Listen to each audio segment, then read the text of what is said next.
Right then, so Nicholas Latifi has been under huge backlash from the media as he's proven on multiple occasions that he just isn't built from F1 material.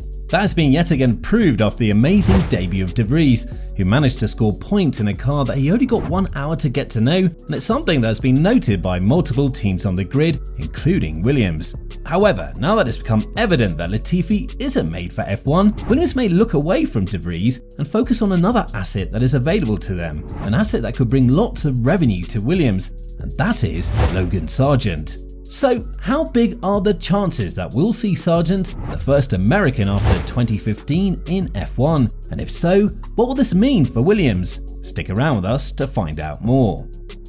Logan Sargeant is currently driving in F2 and is part of the Williams Academy. What's even more interesting about him is the fact that he's currently P3 in the championship and is looking forward to finishing there. But that place is under threat from 6 drivers behind him that could jump him at the last race in Yas Marina.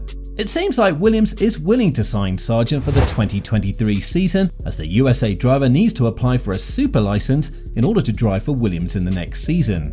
Logan Sargeant walks out, he will stand on the top step, the Williams Academy driver, a home win for them, a home win for Carlin. De Vries was also an option for Williams, and it was a real one too. The fact that his amazing debut was completed in this exact team speaks volumes about the Dutchman, and what was even more pushing towards this narrative is the fact that De Vries was related to this seat even prior to his amazing debut.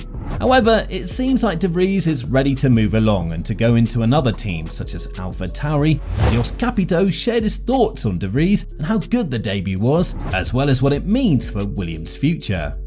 He did an absolutely outstanding job and I rate him extremely high. That's why my expectations are extremely high, and he's overfulfilled these. It's so difficult to get into that car to race for 2 hours and do the qualifying and not doing any mistake and not driving on its own. He had to defend, he had to attack, he had to get lapped and not doing a mistake. Then he had to do the pit stop. It's just so complicated and it's an outstanding job.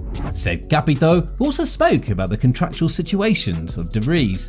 I don't know, you have to ask him what his contractual situations are. We've just seen how messy it can be and we're not known for being messy. I'm not doing hypothetical things, so I'm only interested in facts. If the facts are there, then there might be solutions. Finished Capito.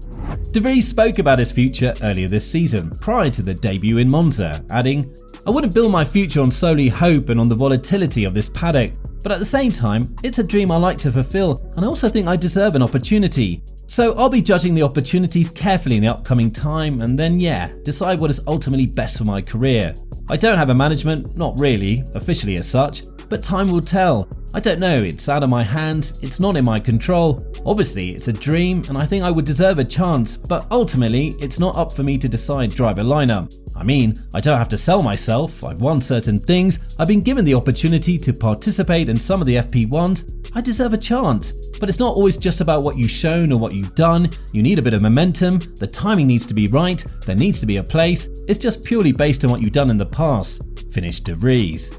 Well, it seems like De Vries has sat down with Helmut Marko and therefore has closed the door on a possible signing with Williams. With that being said, how big are the chances of Williams signing Sargeant for the next season? And is there the possibility that the team will leave him another season in F2 just in case they want to build more experience and not lose himself in F1 right away? Jos Capito spoke about Sargeant as well, but he also spoke about Williams' choice that lies ahead of them. Latifi has been signed in 2020 and he doesn't have a deal for the 23 season, which is why the team is looking to stray further from Latifi as a driver for 2023 and from Safina as its main sponsor. The main reason why Latifi is still a driver is that his father is the owner of the company, and that is why he's been able to buy his son a seat in F1, although he's proven to be far away from a competitive F1 driver.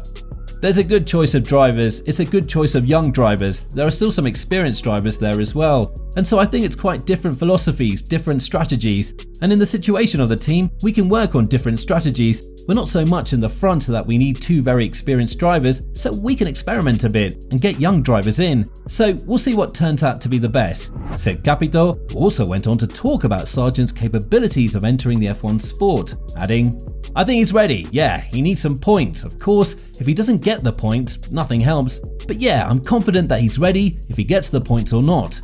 However, Williams need to be really careful when it comes to signing an F1 driver based on its nationality or based on what he brings to the table rather than him knowing how to drive an F1 car. This is what Capito said too, adding, "We wouldn't take him because of that. Either we think he's ready and he's capable or not. He could do another year in F2 or whatever." So, what's next for Williams? It seems like they need to settle with a driver like Sargeant being the replacement for Latifi. Although de Vries' deal with Red Bull isn't finalised as we speak, it's eventually confirmed that Pierre Gasly will be free to move to Alpine. Originally, this was the plan for Colton Herta instead of Nyck de Vries, but the super license has proven to be too much of an issue for the American, as the FIA didn't want to grant him the super license through the force majeure. That same issue could be present to Logan Sargeant, as the American has to emerge from the final event in Abu Dhabi at least 5th in the championship in order to guarantee that he will get an FIA super license that will allow him to race next year. Now, as we mentioned earlier in this video, Sargeant is currently 3rd and is under threat by 5 drivers behind him that could overtake him in the championship, which means that he needs to be 100% present in the last race and deliver a top-notch performance. So, what are Williams' other options if Sargeant doesn't receive the super license and if de Vries is signed by AlphaTauri? For starters, Giovinazzi will be high on the list, as he's looking forward to making a return to the sport with either Haas or Williams or even Alpine, as the Enstone-based team is putting him in a single seat in Hungaroring to test out his abilities. On the other hand, Williams also has Schumacher, who's very well on the exit door of Haas and Ferrari's academy, meaning that the young German will probably be available for taking in 2023. There is another very interesting option for Williams. That was set to be Piastri initially, but now it's likely to be implemented for Doohan.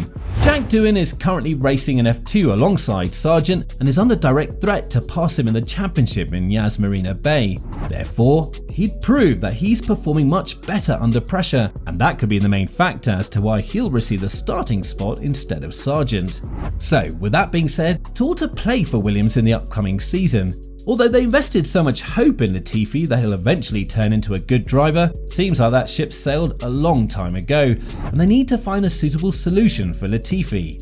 So, what do you think is next for Williams? Do you think they'll sign Sargeant in 2023 and he'll become the first USA driver after 2015? Let us know in the comments below.